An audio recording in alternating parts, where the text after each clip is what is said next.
Welcome back to Nader's Game Picks, ladies and gentlemen. It is almost the end of the year. Week 17 is approaching us. Week 16 recap. My best week so far this year. 13 games right, 3 games wrong. Of the 3 I got wrong, I had Ravens over Patriots. Patriots won. I had the Lions over the Steelers. Steelers won. And I also had the Titans losing to the Chiefs. The Titans ended up winning. So nice surprise there. My overall record, still not 100 losses yet. 141 and 99. So let's see if we can keep that going. As no bye weeks, a playoff picture is starting to form. 2 more weeks left. Let's go ahead and attack and see what week 17 has to offer.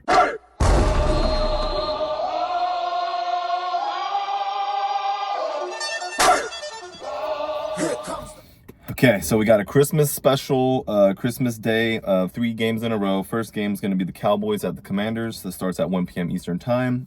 Cowboys in Washington have had their struggles in years past, especially coming late in the year. Both teams with nothing to play for, but both teams are definitely going to have all of their starters back. Last time these two teams met, the Commanders had their top 3 receivers out, I believe, and then I think Luke McCaffrey ended up going out in the middle of the game. But Deebo Samuel, Terry McLaurin were 2 of the ones that didn't even play that game. As for the Cowboys, they are going to be without DaRon Bland for the rest of the season. They had Trevon Diggs play a little bit last week, Trequezie Bridges, and Savone Revel. So this secondary is definitely going to be, I would say, somewhat exposed against the Commanders team. The Commanders probably not going to trot out Jaden Daniels. We'll have Marcus Mariota. It's going to be a division game, a game where none of the teams like each other. There's going to be some intensity, physicality, as both teams are evaluating their rosters before the start of next season. I do expect the Cowboys to come in here on the road and get the win of a score of 35-30. Lions at the Vikings. The second time these two teams have matched up. The Lions struggling currently on defense. Lots of injuries in the secondary. They've had Terrion Arnold's been out most of the year. Brian Branch and Kirby Joseph, 3 of their very important key pieces in the secondary. Avonte Maddox and players as such has stepped in, but they've had a hard time, especially closing games. This game last week against Steelers, they needed to win that game to be in somewhat of a better position to make the playoffs. Now they have to win the last 2 games and rely on Green Bay to lose 1 or 2. I think the Vikings have some momentum. I think the quarterback.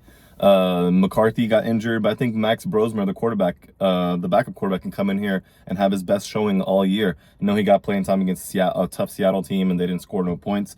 But this time around, it could be different. The Vikings are home. That defense, it's going to benefit this vaunted Brian Flores coach defense. I think they're going to do a lot of confusion to Goff. Now, Goff is used to seeing this defense a little bit more often than other teams, but I think the Vikings can get home. I think the Vikings will, make you beat them with their receiving threats, and the Lions are going to have to pull out all the stops. I think the Vikings at home have a good chance to win here. They got to run the ball and be able to eat more clock than the Lions do. That'll be the key, I think, for them to win. I think the Vikings win with a score of 26-23. And the Broncos at the Chiefs, the night game on Thursday. The Chiefs at home. Some are discussing if this could be Travis Kelce's last game in Arrowhead. He just made a Pro Bowl. I'm not sure why. Popularity vote, in my opinion. But Broncos are going to come in here, and coming off a loss, they have a lot to, they got to get back their momentum. Maybe a good thing for them that they lost before heading into the playoffs, lost to a team that they most likely will play in the playoffs, as they lost to Jacksonville, which was my upset of the week last week that went through. So I think the Broncos come in there, and I think they win a game. It's going to be ugly. It's going to be, sloppy, I believe. I think the Broncos commit less penalties than the Chiefs, or it could be vice versa. I think Steve Spagnuolo is still going to be coaching this defense like it's a playoff football. But I think the Broncos come out with a win of a score of 17-14. Texans at the Chargers, Saturday, 4 o'clock, Saturday, 4:30 Eastern time. Texans at the Chargers, 2 teams that met in the wild card last year. I think the Chargers have won 5 games in a row. The Texans have won. Both these 2 teams have a win streak going. And I think the Chargers is the team that's going to continue that win streak, as they got embarrassed yet again by the Jacksonville Jaguars 35-6 a couple of weeks back. And then the Texans, obviously, they're running the table. The Jaguars and Texans are likely going to come out of the AFC South. The Texans got to secure at least 1 more win. So this wouldn't hurt them too much, but against a good opponent on the road. This will be the second time they played in LA. They opened up the year at the Rams, and they lost by 5. Hopefully they can get that back here, but I just see it's tough to stop the Chargers right now. They possessed the ball 35 minutes last week against the Cowboys. I think that's the key here against another Texas team. I think the Chargers win with a score of 20-17. Packers hosting the Ravens, the night game on Saturday. Ravens at the Packers. I think the Ravens are. It's going to be hard for them to get back and win that division. The Steelers have 9 wins, 9 wins, 6 losses, and the Ravens have 7 wins and 8 losses. So if they lose this game, that seals a losing record, and the questions about John Harbaugh will arise. I think the Packers will have to pull out the stops to get it done. I think Malik Willis played pretty good for Jordan Love going out with the injury last week against the Bears. Hopefully he can hit his receivers and get the running game going, as he made some very good decisions late in that game. I think the Packers, for that reason, get the run game going against this Ravens team. Josh Jacobs versus Derrick Henry. I think Josh Jacobs comes out on top. I think the Packers win them, score 27-21. And now Sunday slate of games, Cardinals at the Bengals. Bengals at home. I think this is a good opportunity for them to, do more roster evals. Their defense is obviously what needs to be fixed mostly next year. But offensively, and then Joe Burrow's health, obviously, that there has to come a point where maybe they prioritize their run game. Alongside Chase Brown, they go get a bruising running back in the draft. Who knows? And the Cardinals are probably going to be in rebuild mode, as they're probably going to let go of this coaching staff. I do think the Bengals win here at home with a score of 31-28. Saints at the Titans, two teams who are bottom of the barrel not that long ago, but now they're starting to pick up some momentum. Seems like the team is rallying around Cam Ward and Tyler Shuck for the Saints. Looks very impressive in this Kellen Moore system. So I think the Titans at home have a chance to, show a team that's also going to be young on the offensive side coming up. Chris Olave quietly having a very good year, a Pro Bowl caliber year. He didn't make it. I think the Titans come out the win here. I think Tony Pollard is able to run the ball against the Saints defense, unlike the Saints having not had success much in the running game. So I think the Titans, I think they can win here, score 33-28, making it look more, making the future look a little bit more bright for young Cam Ward. The Jaguars have the Colts. They met a couple of weeks ago. The Jaguars took care of business, and now they're on the road against the Colts team, who have also, derailed. Shane Steichen has to salvage anything he has. Jonathan Taylor scored a touchdown last week, but they still fill up short. Phillip Rivers, 44-year-old free agent, came in. He's been 0-2. 0-2 so far. It's just a tough situation for the Colts. They traded for some players mid-season, loading the chips. They're on a rush. They're trying to make a championship, but it's not looking likely that they're going to make the playoffs. I do think the Jaguars put them away in this one. Trevor Lawrence has been spectacular in this win streak. He might have some hiccups this game. I can see the Colts forcing some turnovers, but in the end, I see the Jaguars overcoming the miscues and beating the Colts in the end of a score of 24-20. Buccaneers at the Dolphins. I think the Dolphins at home, they lost last week. The Buccaneers on the road, losing to the Panthers. They need to bounce back here against the Dolphins. I think they do that. I think the Dolphins, they did bench the Tua Tagovailoa. This will be Quinn Ewers' second start. They'll probably continue to evaluate their roster, as I'm not sure what's going to happen with Mike McDaniel when the season ends, as they fired their GM mid-season and hired a new one. So a little tricky there for the organizational standpoint. I think the Buccaneers is able to overcome a close game here. I think the Buccaneers commit less penalties and end up winning with a score of 27-26. Patriots at the Jets. The Jets are at home hosting the Patriots. Patriots looking like they can still contend for that number 1 seed in the AFC. They have to win out. They play the Dolphins next week, and it starts with the Jets. On the road, division opponents. Doesn't mean that they take them lightly. I think this will be a physical game. I think the Patriots take care of business. TreVeyon Henderson has another big game. 31-10 in favor of the Patriots at the Jets. Seahawks at the Panthers. So this is an interesting matchup here. The Panthers are going to be playing for the division crown against the Buccaneers next week. And then now they're playing a team that they could face in the first round, depending on how the Rams and Niners end up with the Seahawks. Very good team, full of Pro Bowlers, loaded defense.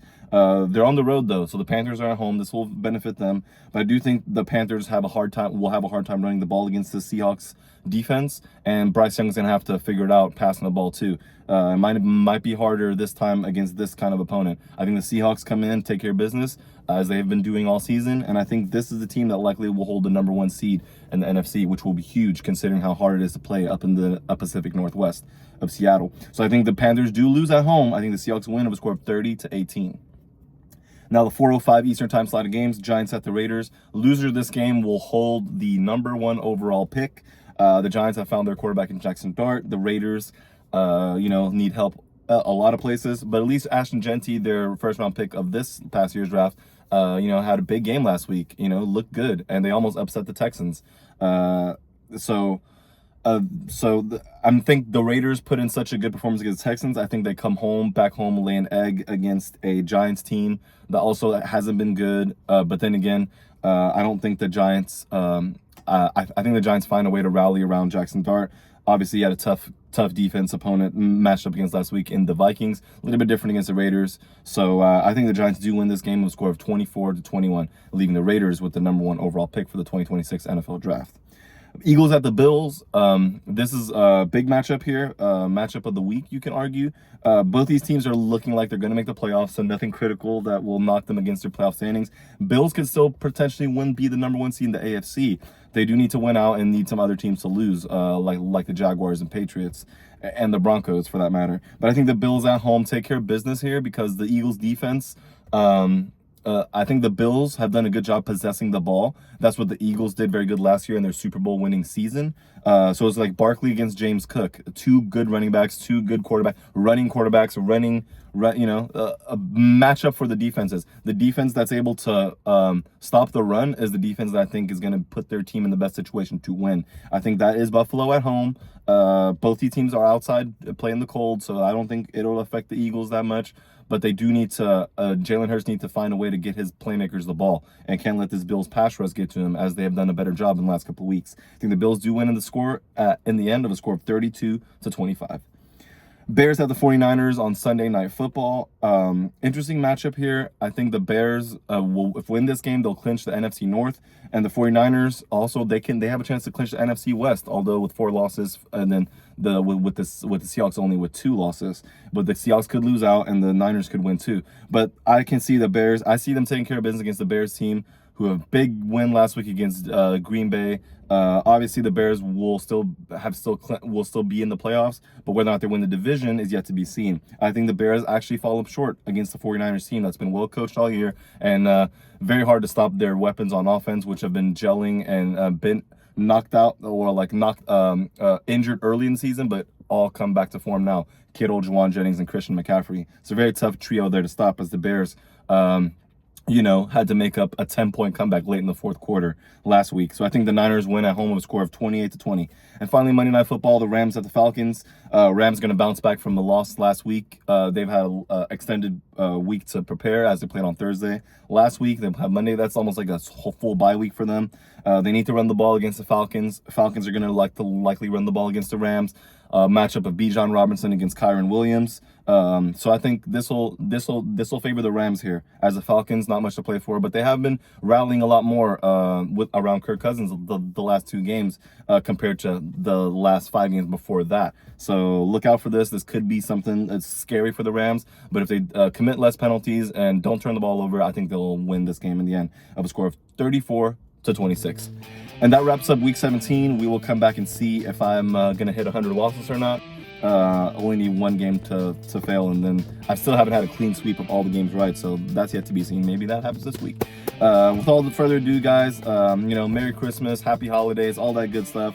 Eat good food, clean up your plate, be thankful, be grateful, and cherish the moments you have with your family as we continue moving forward into a new year. So without further ado, Week 17 is going to be talked about next week. I'll see you guys then. Naderade out.